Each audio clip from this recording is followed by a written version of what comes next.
Happy New Year. Happy New Year to you too, man. Well, why don't you, before we get rolling, introduce yourself?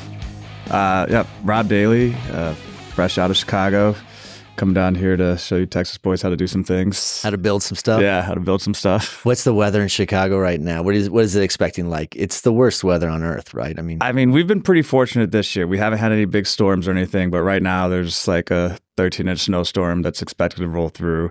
I don't know if like we'll catch the collar of it or whatnot, but like I'm supposed to fly back Wednesday for a dinner Wednesday night, so I might be stuck out here with you. We'll see. Good luck, huh? I know. Well, actually, my kids are in the Carolinas, and one of them sent me a note, and they're like, hey, we may not have to go to school on Tuesday and Wednesday. They may have to like study remote because the rain out there. I'm like, what's going on right now? So whoever I talked to, like I was telling you, I was talking to a guy on the way here, and he has a couple homes in Durango, and he's like, I think I'm going to get out of town for, a few days just to beat these storms, because it seems like all the weather, we've had some really nice weather. Now it seems like it's all getting ready to roll in, right? So anyway, so what do you do for a living? Well, I run a company called Overwatch Construction. Okay. So we just stood that up midsummer in say July-ish. And man, we just hit the ground running. And really our focus is just pretty much anything that's already under roof, some some fit out stuff, renovation, facility upgrades, things like that, augmentation to any equipment and stuff with, the new push of AI that's kind of changing the space and just putting different requirements on these facilities. So that's the stuff that we're looking at right now. It's not to say that we won't be, that big box data center builder, but it's just not what we're looking at right now immediately. So let's back that up a little bit, because I've had the pleasure of knowing you for a bit, right? We actually did some work in the Foxhole together up in your neck of the woods. This is how we met back in the day. But you're originally from Florida. Yes. which Florida is really like 3 different states. Would you agree? I mean, there's like Miami and South Beach and all that stuff. And then you have like just the regular meth trash, Central. Yeah. And then which part of Florida are you from? You're from like the countryside where like if you put 3 or 4 of you in a room, you guys have a full set of teeth type of part? Which part of Florida is that? One working TV. I'm central, north central. You've had the craziest stories. So like we go on our walks and stuff and you're like, oh yeah, I do this and this and this. I probably won't share some of your horror stories because this is PG-13-ish. Okay, perfect. Yeah, let's keep it that way. But your whole story, you started in construction you started in the field, didn't you? Yeah. I mean, I was always exposed to construction because my father was union labor for many years back in... Like with the trades? Yeah, with Walsh, like back in like big tunnel projects and stuff. Career? Yeah. And then... in Florida? No, here in Chicago, because I was born in Chicago. Well, just outside, but I was like a year old when my parents picked up and took us down to Florida. So then... Okay. So you're born in Chicago, and then, because like you're a horseman and all that stuff. Like we went to the... What was it, Aiken, South Carolina, whatever, yeah. And you seem to know your way around the horse stuff a little bit. So you moved to horse country in Florida, right? Yep. Your dad was was he retired by then or something? No. My grandma was moving down there, and my mom wanted to follow my grandma, and obviously my dad was like, yeah, he'd support my mother's desire to do that, sure. And so we picked up, went down there, and spent the 16, 17 years down there. So you kind of grew up as a younger person in Florida, but was your dad still in the trades? Yeah, he was working like concrete form work and stuff with a group out of Ocala, which is the next largest town next to us. What's the biggest town? Like, what would you fly into if I wanted to go visit? Orlando. Okay, so you're that part. Okay. Yeah, because it's about an hour and 20-minute drive north from So Orlando. You went to high school and everything down there too? Mm-hmm. Yep, North Marion High School. Did you do any sports? Yeah, football, baseball, wrestling. You a wrestler? Mm-hmm. Were you any good? Can I take you? Maybe now I got a bump shoulder. Oh yeah, definitely take you now. Yeah. You're busted up. Yeah. Well, you have a torn rotator cuff or something like that? Exactly what it is, yeah. Dude, I didn't know you could do that golfing. That's incredible. Full contact golfing. Yeah, exactly. Dude, I didn't even know what presidents do. Is writing stuff all day. My shoulder hurts. Yeah, well, we're going to have to hire somebody to type for me now. So when you were in Florida, you lived an alternative lifestyle. It was a little different, yeah. So you did all these sports. What was your favorite one, by the way? I would say it was definitely probably football, Yeah, I really enjoyed football. Well, were you offense, defense? No, I mean, coming up, you got the kind of the full circuit of all the positions, right? Where they're trying to groom you and figure out what makes sense for you as, you're getting into high school and stuff. And by the time I got to high school, it was, I was quarterback. No kidding. Yeah. Where you got? I was okay. Yeah. Could he smoke Tebow? No, I wasn't like, I'm not one of those people who are going to sit here and be like, man, if I could have won it if I, you know. Not Jesse. Jesse's listening to this right now. He was, who was that? Uncle Rico from like Napoleon Dynamite? Like, Oh, I could have been so good. Yeah. Next time you see Jesse, you tell him I said that. So, all right. So you played all these sports. Then when you graduated, I mean, by then, were you like doing some work in the construction field because your father was already immersed in that stuff? I mean, it was really just the exposure of everything that we did on the property, you know, with the horses and stuff. So, right, we had to, you know, we built our own barns, pole barns, you know, feed sheds and everything. How do you get like into building, I guess is the question. Like your dad started as a union guy and in the trades, it sounds like, and it sounds like he played in a couple different areas within that. Yep. What made you think that when you graduated high school, did you know that you wanted to go be a builder? No. Actually, initially, I was my first curriculum path was to be a police officer. And then, really? Yeah. I saw you on the other side of the cuffs, actually. I just didn't see you as the guy holding them, more wearing them. Yeah. You know, You wanted to be the popo, huh? yeah, that's what I was looking at first. And then what happened? I was working for a company. What was the name of the company? It's like Hill Marin Construction or something. Out of a suburb west of me. My father was working there, and so I was working the summers out there, and we were doing some recreational parks and stuff. And I kind of got into like reading blueprints and stuff, and I was like, "Wow, this is really cool." This is like, you know, laying out concrete and, you know, all this stuff. No, Like, it's not. That's not. Cool. I was like, Not joking. I thought it was. And I No, was it like, is wow. cool, Like, especially when you're a kid in high school. Yeah. Building and creating is like the coolest thing you can do in high school. So I just kind of remember just asking myself, like, wonder if I should like switch my major to construction management. So at that point, were you going to school there, or when did you move back to Chicago? I'm all over the place. Yeah. So I actually didn't finish high school in Florida. I finished high school at Lyons Township here in, well, not here, but Western Springs, a suburb outside of. What years did you go to school there? That would have been 2020 or no, 2001. God, we got to check your references. You did graduate, right? Yeah, believe it or not. Well, I felt like this big pause. You're like, I didn't finish high school, and then you just paused. And then I realized you were shifting states. That's what that pause was. Yes. But, all right, so you went there for your final few years of school. Yeah.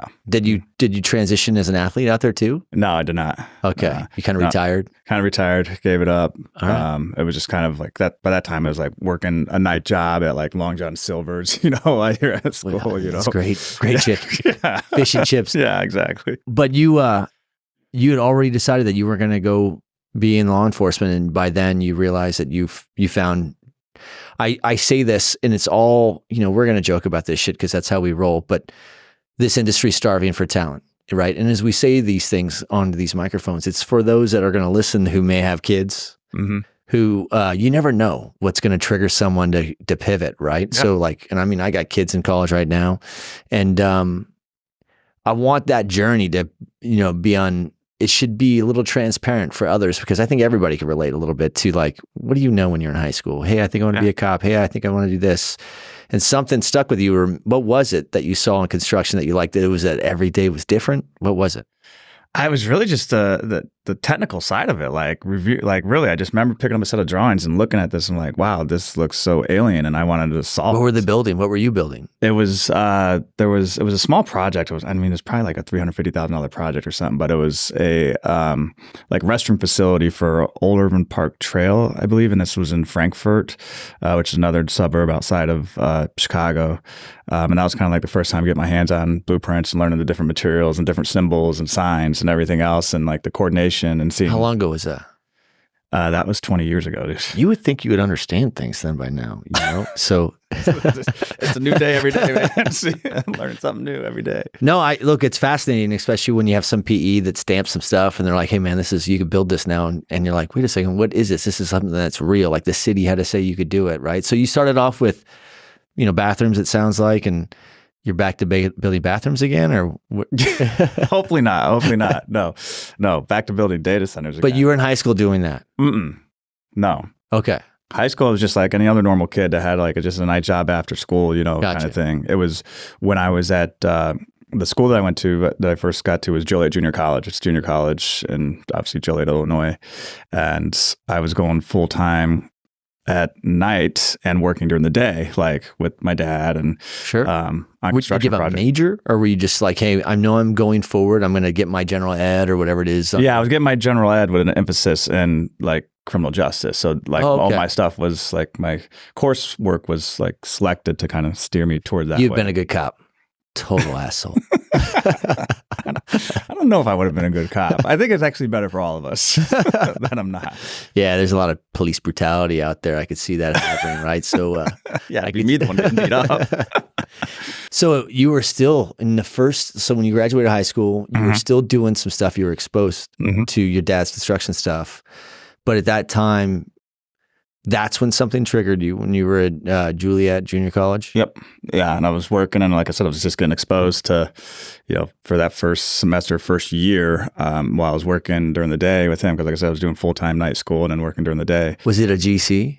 Yeah. Well, okay. So full prime on whatever. You guys were self-performing things? Like, yeah, we were self-performing things too. Yeah. We were self-performing. What were the limits?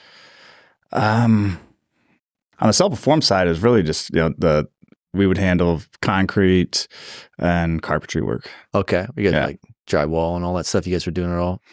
We'd hire someone else in to come do the drywall, but we do all the rough framing and stuff like that. How big was that shop that you were with?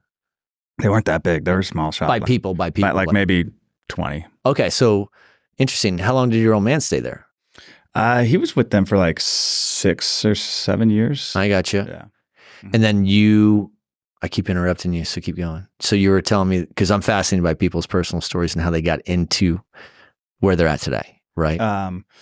So I was like, as I was working, throughout that year with them, I was just getting more and more interest in, that line of work. And I remember one day, I forget which the foreman was that was on site, and I even asked him, like, I was learning a little bit more of his story, like how he got into construction management, and and he had kind of taken a leap, and he was basically the owner of the business too, or JV'd with somebody, and I just remember asking him, like, hey, do you think it's a dumb idea if I like switch my major construction management? And we kind of sat and talked, and like he was like, no, he's like, it's provides plenty of career opportunities, different paths that you can go. There's so many different there's so many places that you can end up, right? As with a construction management degree, and I was in for maybe my first semester after I'd switched over, and I had already landed a job with one of the top GCs in Chicago. No kidding. Which one? That was my former one, Executive Construction. Yeah. So you started off in the field there as like an assistant superintendent is how I started with them. No kidding. Now, what qualified you for that? I think it was just the fact that I'd already had a year, 2 years of kind of experience in the field and kind of understood that kind of stuff and the technical side of, exactly. And they were in a place where they needed assistant superintendents that, they're obviously very desperate. That's how I win in life. How did you find them? How did they find you? I just remember there was the lecture that day, or there was a test for like the first hour and a half. I was still at night school, so class was like 3 hours long. Mm-hmm. So it was an hour and a half for lecture, and then there was the exam, and then an hour and a half for lecture. Well, I had breezed through the exam in like 30 minutes, and they're like, well, there's like a job fair out there if you want to go walk around and kill some time, but you got to be back for this, for the other second part of class. I'm like, all right. So I just walked out to the hall, and the first booth that I saw was them, and I stopped and talked to them for the whole like hour. And, for real? And that was it. And I walked away. How big was ECI at the time? I think they were doing around maybe like 70 million. Okay. So at 70, they were already attending colleges and hosting job fairs. Mm-hmm. Interesting. Is that pretty prevalent? Was it pretty normal? Yeah, I think at that time they were still like, they were attending Purdue and like a few others. So now I know that there's a lot of the bigger GCs are attending 5 to 10 different job fairs a year, and recruiting. That's how they build from. Was this like 20 years ago? What are we talking about? Yeah, it's exactly about 20 years ago. Okay, so you, why didn't you just stay with where you were at, since you were switching majors already? Where you were working at during the day? Because it was just smaller pond. I did not give it any thought, to be honest with you. I remember when the gentleman gave me the business card and was like, hey, send me your resume. I was like, I didn't even have a resume put together yet. What's that? Yeah. I'm like, what? A resume? And like, like a week later, I don't know what had changed, but a week or two later, I just like happened to find the business card like sitting on my desk at home. I'm like, well, that's weird. I thought I kind of just threw it out, to be honest with you. And I was like, oh, let me reach out to him just to see what it's worth. And obviously they're a bigger, sexier GC firm, right? Okay. Compared to what I was Sure. doing. Had more room for growth. Yeah. At that age, that's probably one of the things that you look at first is, do I have enough room to grow my wings here? Yeah. So you started as an assistant super, and what were you building? My first project out of the gate was like I want to say it was a Christian Reformed church, like about, I don't know, $15 million church. Perfect for you. Because you need Jesus. Yes. We all use a few more churches.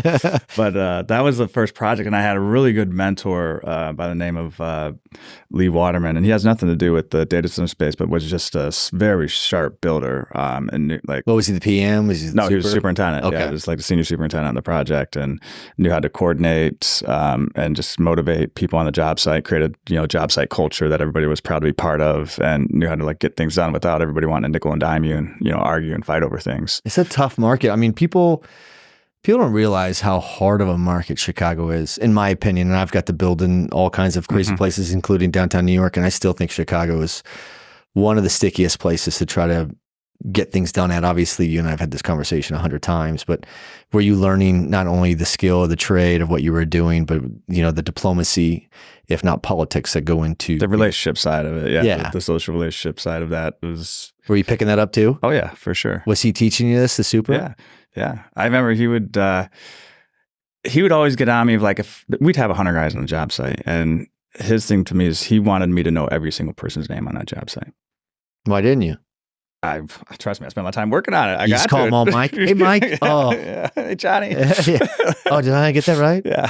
Most of the time, they won't even correct you. They're like, yeah, it's fine. But he made like to a point to whether you're an apprentice, a first year apprentice, or a 30-year journeyman, to stop and talk to that person in the morning as he's walking through the construction site. So he was never too busy to not talk to anybody, no matter what their class or rank was. What was the most important thing you think you learned from that super? Wow, that's not an easy one. I would say, the human side of it is always going to be at the top of the list, managing people. But his way of like organizing setup of a job, that was really what like could really springboard a job into success. Setting up the job. Yes. Interesting. Okay. So you said the human side. What I was looking for was most of the things that a good leader teaches is leaders are obviously subject matter experts at some point, but they're trying to build more leaders, right? So understanding like he was teaching you the social dynamic and chemistry of a program where you have to learn everybody's names. Relationships are the most important part of every team, right? Because you could have the person that could do long division faster than everybody else, but if they can't play nice in the sandbox, everybody, then they're really not an asset at all, right? So I'm trying to figure out where you learned the diplomacy from, and it sounds like it was in the trenches while simultaneously learning the structure of how to stand up and set up a program. And I guess that's just, look, obviously that's critically important. You could be the nicest guy on the planet, and if you don't know how to run a project, that doesn't work either, right? But that healthy balance, is that where you started learning it? Yeah, at that point, you're kind of drinking from a fire hose. You're seeing like I went from, little bathrooms to, a $15 million, 30,000 square foot new building coming out of the ground on, 15 acres of site development with, lift stations and everything else that I've never even heard of before. Sure. So I was learning a lot. I do, one of the things that he always used to say is like, it was important for our trade partners to make money, right? And they may have been looking at a job with a certain approach or certain style of things not too much, and he'd always wanted to make sure that he listened to whatever it was, like their approach or which path they were taking to a certain solution. But then he'd always remind me, he's like, just because it's good for the sub doesn't mean it's good for the job, and you also have to know when to be firm. Okay. So interesting. How long were you on that project for? That was probably about a year-long project. Takes you a year to build a church? Jesus. Big church, dude. Okay, so you guys build this church. By then, when you started as an assistant super, I mean, that takes some time, in that role to fully understand it. What did you go into next? And walk me through, without me having to try to draw you out, but like walk me through this evolution of where you're crawling, you're walking, and you're running, because we all started from somewhere, right? And I try to draw you out with this because there's either people that are listening that are trying to understand how to get from point A to point B, or there are parents listening trying to understand how to guide their kids from point A to point B. And I think one of the really important things to talk about is like college ain't what it used to be. And did you finish, by the way? Or did you like, hey, I don't need to because I have did this? Stop after 2 years. So I did my associates, and my plan was to move on to Purdue, which is one of the top ranking, construction management programs. Construction, but at that point I was like, why? I felt like I landed the dream job already. Yeah, for sure. There would be no major return on that, I would imagine, since you were already so immersed in the foxhole with what you were doing. But I think it's important for people, as well as the parents listening on behalf of their kids, to understand, like, not everybody has to go to college right off the bat. There's a really, really unlimited amount of opportunity in building, right? And everything from bathrooms to churches to data centers that you're doing now, I want to connect those dots so that people, the more transparency we could give to people's stories, and that's what this podcast is for, is to allow others to, it's almost like you're laying down breadcrumbs for others to be able to follow. Does that make sense? Imagine where you'd be in your life if you weren't trying to figure it all out on your own, and someone had, if someone, including yourself, had the ability to go talk to 18-year-old. Were you a ginger back then with a full head of hair? I was never a ginger. This is just your like I little believe you. I think thing that you like, little jab. I was a towhead. I was blonde. Yeah, whatever. You try to convince yourself whatever you want. That's the reason why you shaved it. So, but like at some point, these people want to understand, like, this is how I went from this to now I'm the president of a GC of your own, and you're literally standing up your own business, right? And that's a lot of work to do, as you've learned, right? Because you went from tiny company to smaller but larger GC that grew into something massive. Yep.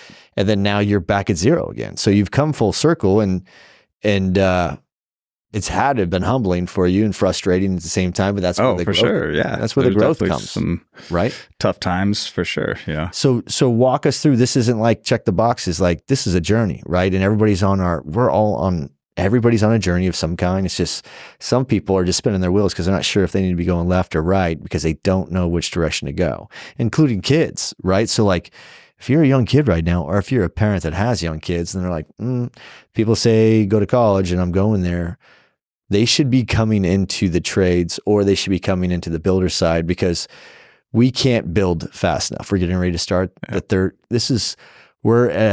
some would argue that in 2020, we started the fifth industrial revolution, right? And that's where we become we have a much more harmonious relationship between the machines and the technology in our life, much more symbiotic relationship with this technology. And we see these huge surges in, AI platforms like ChatGPT and stuff. But simultaneously, we're seeing massive strands and demands for power to support the cloud demand, let alone AI and AR and VR and all the other things that come with it. And at the same time, ESG is a factor. So we're worried about climate change and climate control, right? So how do we tie that together? And I think that what we need more. We probably don't need, I'm not saying kids shouldn't go to college to get indoctrinated by all kinds of crazy stuff that's there, but there's a lot of careers that could be very fulfilling. I'm not advocating to not go to college. I'm saying there's alternatives to going to school where you could still have a really amazing life. And your story is a story about that, right? Because you rose to the very top of where you went before you decided to, although in title move up, you in theory and in all practicality started over, right? From the bottom, right? And that was a decision. But how do you go from bush to bush, right? And we need to explain that, because this industry, the adoption rate of emerging technologies is far greater than our ability to build for it. Do you agree? I agree. We can't build data centers fast enough. And as Dean Nelson said on one of the previous podcasts, we are at the beginning of a 3-year data center gold rush. For the next 3 years, as we really bite down our teeth on this bone of the fifth industrial revolution, we will be experiencing this crazy gold rush. And as Dean has also said wisely on that podcast, the people that make the money are the people that sell the picks and the shovels and the pans. And that's us. Right. So we're in this labor business and we need more labor. This industry is short 350,000 people between 9 different job domains. So we are already short and we're trying to get the talent coming out of high school, coming out of college, coming out of the military, and we're trying to get it into this space. So as I pause you to have these little parts of the narrative that I try to construct is so that you can help me understand how to lay down your past and your journey for others to be able to follow. Because there's another Florida native ginger who transplanted himself to Illinois. But like, there are young people that are like, I don't think I want to go to college, but they're telling me I got to do that. And what we're trying to say is, look, if you don't want to go join the military and you're not sure if you want to get in the trades right now, just go talk to a builder. And like, we need hands. We need people that are ready to get their hands dirty. Do you agree? Yeah. Yeah. So for you, you went from building something with, a smaller shop to you went to how many people do you think ECI was when you went there first? Maybe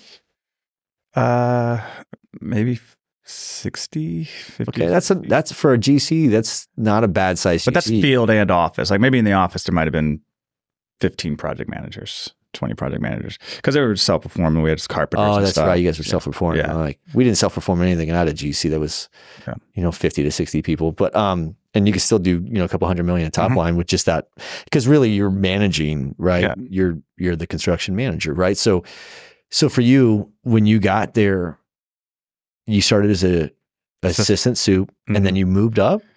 So I was like the first 3 years of that. The variety of projects that I touched, I had a unique experience, and I think it was somewhat advantageous over maybe others because I got to work under like 5 different senior superintendents at once. I was touching multiple projects. Sometimes I'd spend 3 days on one project, which would be 25,000 square foot new building over here, and then the next week I'm spending 3 days on a different project with a different superintendent. So I got to see a variety of styles from senior superintendents of things that I thought were really effective and things that I did not think were effective. So I kind of got to like pick and pull things that I thought would like match my style of building. And was there a general soup that came in and would check on you every now and then and try to kind of try to bring all that together? There was a general superintendent that was in charge of like all of our field force. They spend time with you? Yeah. We had, being a peasant assistant super, you still got time? Damn. It was a good journey. It was fun, but it wasn't until like after 3 years, I remember there was this one time in my career where I didn't really agree with the decision that was made, but it's probably for the better. Well, not just one time where I didn't agree with the decisions that were made in my career, but there was a new construction project that I was going on to be like the second superintendent underneath another senior superintendent. So you were no longer an assistant? No, I was still an assistant. Now I'm getting closer to where I went from assistant to just full on super to just do my own projects. So we're taking 180,000 square foot 3-story building out of the ground and 45,000 single story building out of the ground, along with like 7 acres of site development. So that the senior superintendent that was coming on that project wasn't going to be available for like another month. So I went out there and got to like exercise my stuff and like using all the things that I was taught to get it stood up, make sure we got all the foundations in place and get it going and everything. And then when that individual came on site, he had a completely different style than I had, not like very organized at all. Didn't really spend a lot of time reviewing drawings, understanding like all the, the bogeys and landmines within the documents. I think I've hired a person like that before. Yeah. So we've all dealt with that person. So it put me in a really tough spot out there. And I remember even one of the executives at that time was just like, we probably should have just left you out there by yourself to run it because the project does have some challenges and everything. And then towards the end of it, there was we had got awarded a bank project in downtown Elmhurst, and they decided to give me a shot at my own job, like by myself, without like a superintendent over me. How would they staff those programs? Like, how well supported were you in the field versus in the office? And how many years were you into that? That seems like a few years into it. I was about 2.5 to 3 years in to when I went and took on this one project by myself. And I had a strong project manager to back me up. And there was a VP or PX over the top of him. And then there might have been a a younger junior PM that was supporting some back of house stuff. So it wasn't staff very heavy. It was like, really That's all you need. 2.5 people really running the project. I was small. It was like a $4 million project. So it wasn't that big. But I mean, we nailed the project, found efficiencies in the project to, collapse the schedule. There was one of the decisions that I made on there. Probably the scariest one was because we had, brick going all the way up, and there's 3-story elements of this building because it was just, even though it was a single story building, but it had all these cool architectural elements, and the brick was turning up over the roof, and we're trying to figure out how I needed to get this building dried in first. So I told them, like, let's brick this thing from the top down. They're like, wait, what? I'm like, yeah, let's design some lintels and get some things in and brick this from the top down. So once that bricky gets below the roof line, now I can go ahead and get that roofed in while there's still another 3 weeks of brickwork to do. Yeah. So it's just Smart. one of those kind of like creative decisions that made that really saved the project by a few weeks to get it done. So after Which in that, Chicago, like that's a tundra in the winter to try to do stuff. And that weather has a massive factor for how you build in that market for sure. oh yeah, parking lots and roofs, you're chasing those all day long to get those things in before winter hits in. So then it was like after that, that's when they were like, okay, this kid can build. He knows what he's doing. And they promoted me to superintendent. And then from that one, that's when I went into my first data center. So now we're going, so really? So you were 3-4 years into this before you did your first data center? Yes. So, and that was what, 15, 16 years ago, you're saying? Mm-hmm. Well, those data centers are completely different than what we're building today, huh? So what was that, like lattices or something? That's exactly what it was. It was lattices. What was it? We got brought in as basically a subcontractor. So this group called Rex Electric was basically the prime electrical contractor handling basically all facilities maintenance, facilities upgrades, equipment management, things like that. And then one of the projects came up that just had a little bit too much meat on it for them to like be like a traditional GC and hire everybody out. So basically they hired us and then we hired everybody else. So that gave me an opportunity to kind of like, side by side right next to electrical foreman. And, I was at that age, I was not scared to be vulnerable. Like I would sit there and tell you like, hey, I'm a dummy. What are you doing? What is that? And they took the time with me to kind of, show me everything. And, the electrical contractor was prime though. Okay. They're prime. Mm-hmm. And so not the first time I'm looking at like very complex one lines and everything and, trying to interpret what those mean. Like, hey, what's that one little line on there that says it's a 3,000 amp feet or what is that? Like don't touch that. Yeah. What's that in the field? Like, oh, well, that's a rack of, 6 3-inch conduits or something, so there's time and, manpower and things you got to think about when you're putting that in because now I'm the one that's one day going to say like, all right, cool. I know how long it's going to take to run this feeder from here to here. And I know what it is because I can interpret that. So, and then there was a gentleman by the name of Naban Marsico. He was the data center director of that facility. And he and I today are best of friends. I'm the godfather. What happened to lattices, by the way? They got acquired by V-Exchange or something? No, Z-Colo. Z-Colo's who snatched them up? Okay. Yeah, Z-Colo bought them. All right. Well, because there was just a consolidation of the market, I think, back then, because that was a retail colo provider, right? Yes. Okay. Mm-hmm. So how big was that project?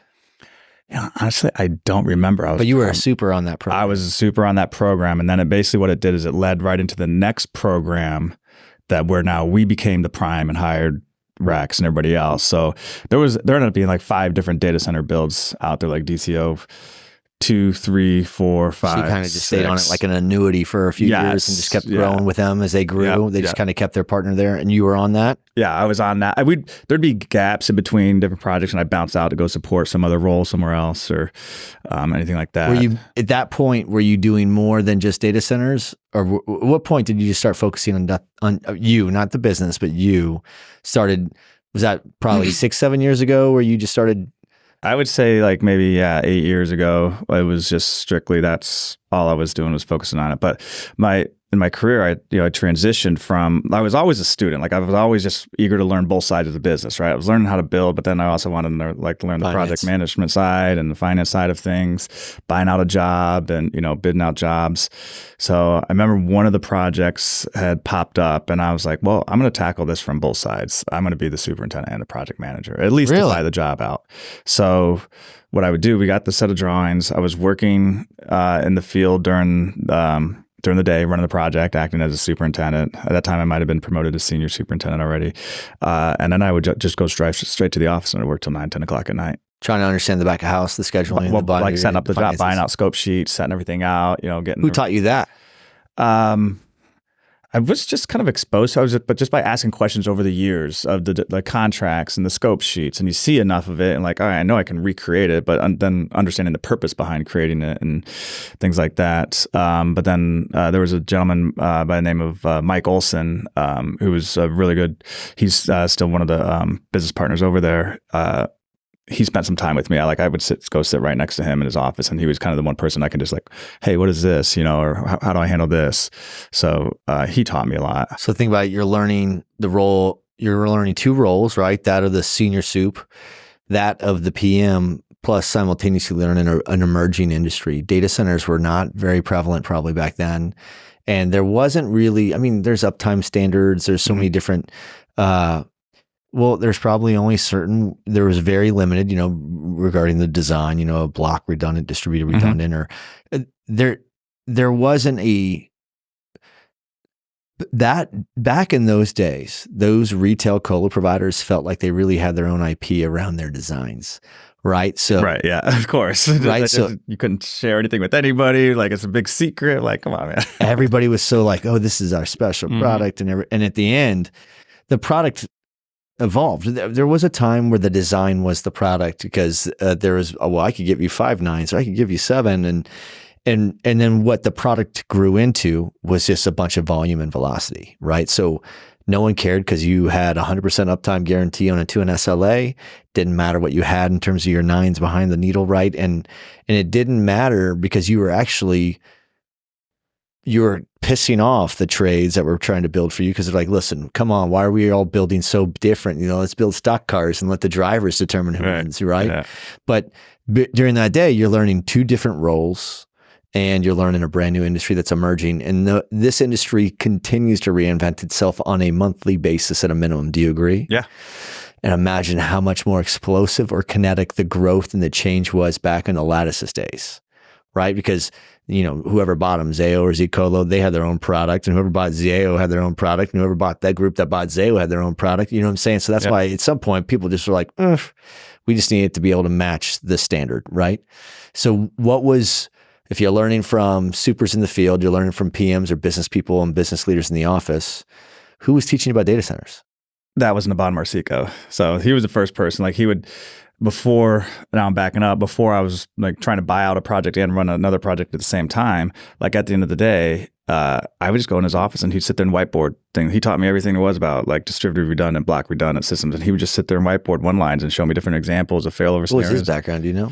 He was in Navy nuke. Those guys are the worst. All right, so he had some technical background, and then he got into builder, and then he showed you there's only so many different, between a tier 1, 2, 3, 4. There's only certain.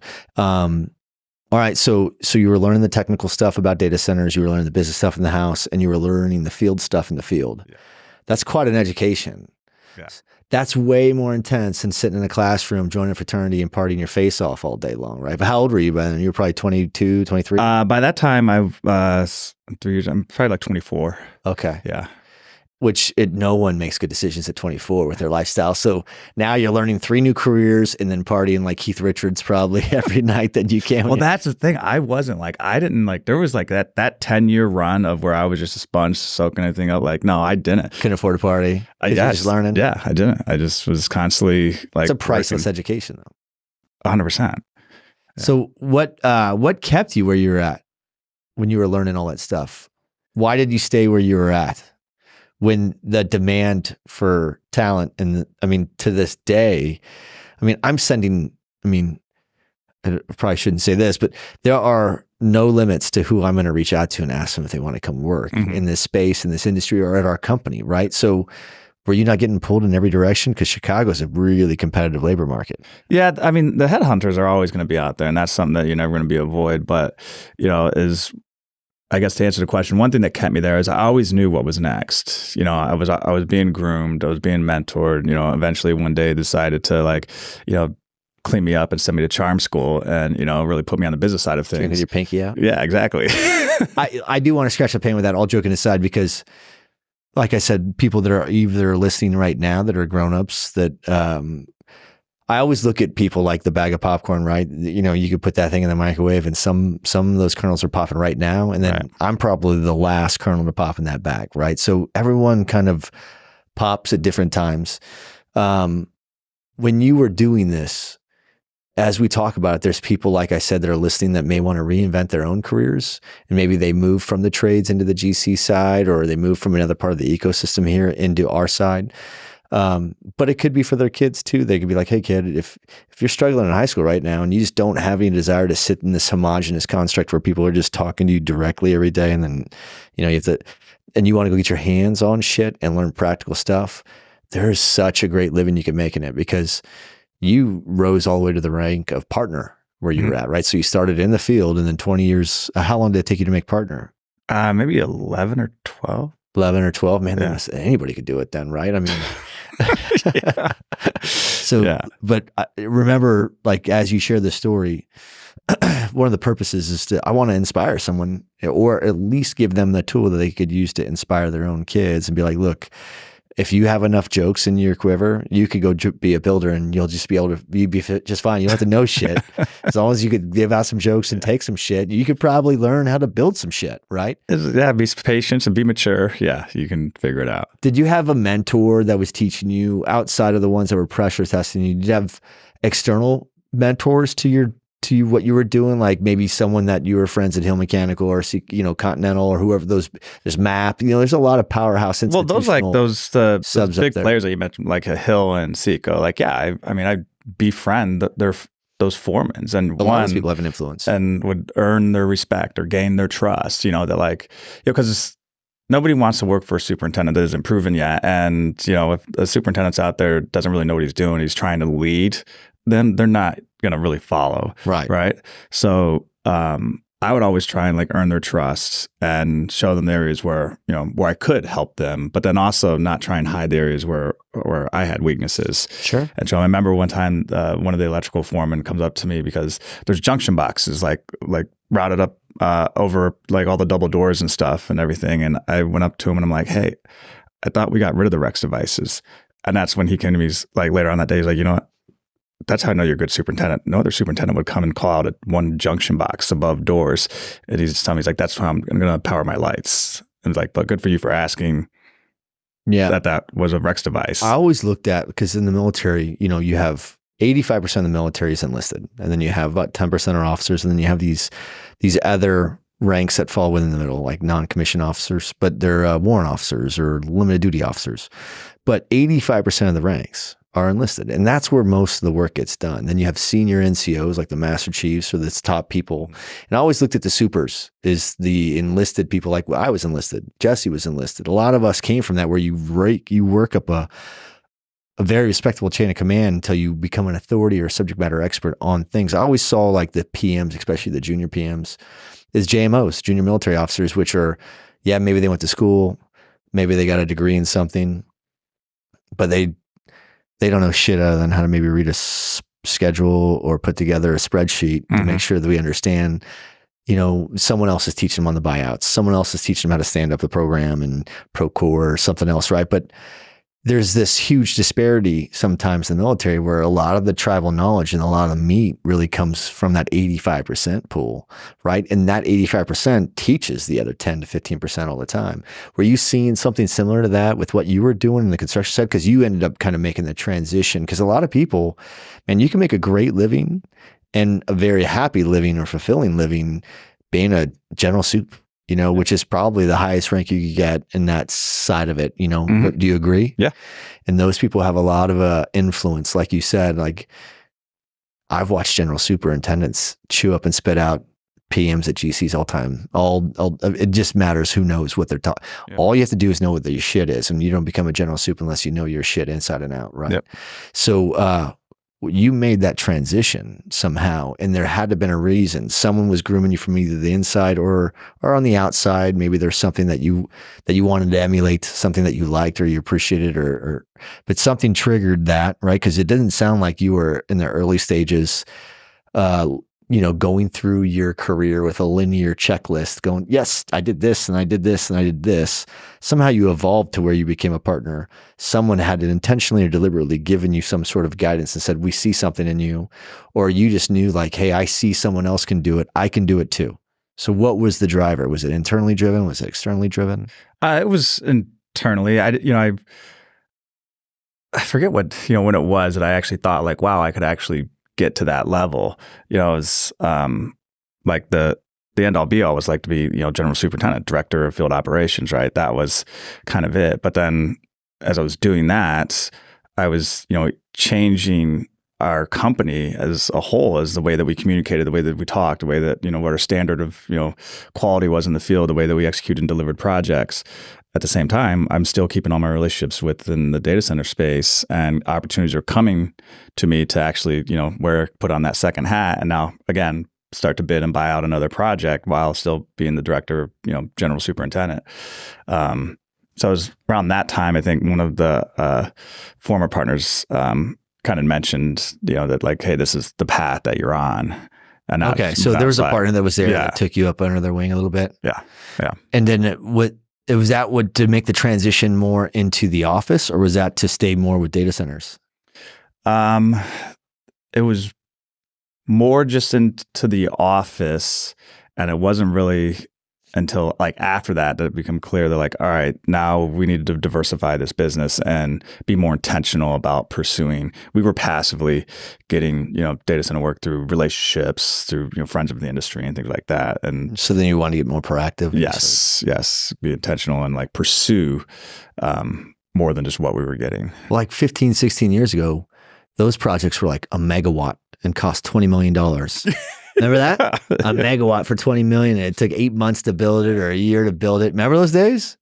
I mean, if you were building it, probably took 14 months, cost $3, but I'm joking. But like, remember the volume and scale? Yeah, everybody would run around like 10 million, a meg or whatever they would say all the time. And, Oh yeah. I mean, I always credit John Hayden in Laramie when they were at Cyrus One for getting that price per megawatt metric down, sub 6 million a meg or something like that. And the whole rest of the industry was chasing it, and then finally everyone was like, wait a second, we're just negotiating against ourselves here. You know what I'm saying? Like at some point they were just murdering the market, and then people were just getting, that's what the market allowed for. And that's why they were doing it. But there was definitely like this huge wave. But back in the day when you were first starting, think about what we're building now and think about the scale we're building now. You couldn't even imagine. Can you imagine being a new kid coming into this space and you're like, wait a second, you're building 100 megs at a Every click? single facility is 100 plus megs. Yeah. So what was the biggest size data center project you think you were doing back in those days? Like 3. Really? Yeah. Who was doing 3 megs in those days? Lattices was? No, that was, well, actually, yeah. QTS the last one that we did, Digital? the DC6, that was 3.5 megs on that last one, and scalable to 18, I think. So that was, we built out the whole power room, all the infrastructure, everything. The generators 5, 1.25 gens, like everything. And then the other group was a group, Ascent. Oh yeah. Ascent was doing, 20,000 square foot 3 meg data halls at that time. What happened to them? They were bought. Consumed by someone else? Yeah. They were bought by, I think, DLR. Okay, so digital was consolidating the market big in those days. Yeah. Interesting. All right, so the whole time were you just I'm all over the place. Where you were in Chicago? Yep. Were you building, in the burbs too, obviously? Yep. Aurora and stuff like that is where the data centers were? Yeah, and we had some partners pull us into different states, like around that time. So it was, around that 8-year mark, we had Comcast pull us out with Ascent, pull us into Colorado. And that one was, I think that was, 3.5. Completely different labor market than you're used to. Oh God, yeah. And so it was, and then did 2 in Ashburn. Oh, a completely different labor market than everything else, huh? Yes. Ashburn's a completely different monster. Yeah. So you built in Ashburn a few times already. Yeah, I've done Ashburn. We built out here in Texas, built in Colorado. Probably missing one or two, but yeah. But you were with DCI when they were just really expanding that data center practice, and it sounds like. Mm-hmm. Okay, so going back to that, I left you where you were a super playing PM and learning PM at the same time, while still having someone that was guiding you and teaching you about these electrical rooms for data centers, right? Which are pretty dense and saturated on the MEP side, right? Yep. So keep going. Walk me through how you were just, it's crawl, walk, run, right? So then, I showed interest in wanting to either be on or lead one of the committees. We had different committees set up within the organization, and I wanted to have a larger role in the field committee. I became a member of our field committee early in age. It's like we want to provide a good cross section of, old, mid-age, young, to get, a variety of opinions, across the board as we're looking at different protocols and processes and change. And then at a point I felt like I could do a good job leading that committee, and then kind of voiced it. That committee also oversaw safety. So then at the same time, then I decided to go get my 145 hour in OSHA, which not a lot of people have. Most is like 30, or you got your 500. Those are your safety directors that have like the 500. So I've got the in between, so I can go toe to toe and, be involved in conversations with insurance and everything else, and, help drive our safety manual, build our safety What were you doing at the time? Were you still super? Mm-hmm. Senior soup? Yep. Yeah. By the time it's probably senior soup. Yeah. Okay. Yep. And they're investing enough into you to go be one of their champions on safety and stuff like that. Okay. Yep. So, and that was something that at night that I had to do for 6 months, like 2 or 3 nights a week, where I had to go sit in a class for 3 hours with the Chicagoland Construction Safety Council. How long is that? That was 6 months. 6 months. Yeah. Damn. Okay. But you were still building at the same time. Yes. Yeah. So I'd go straight from work to basically night school again, to figure that out. And how long, like when you have that, do you have to take proficiency tests for it to maintain it, or no? You're good for life? Yeah. Mm-hmm. I got you. Yep.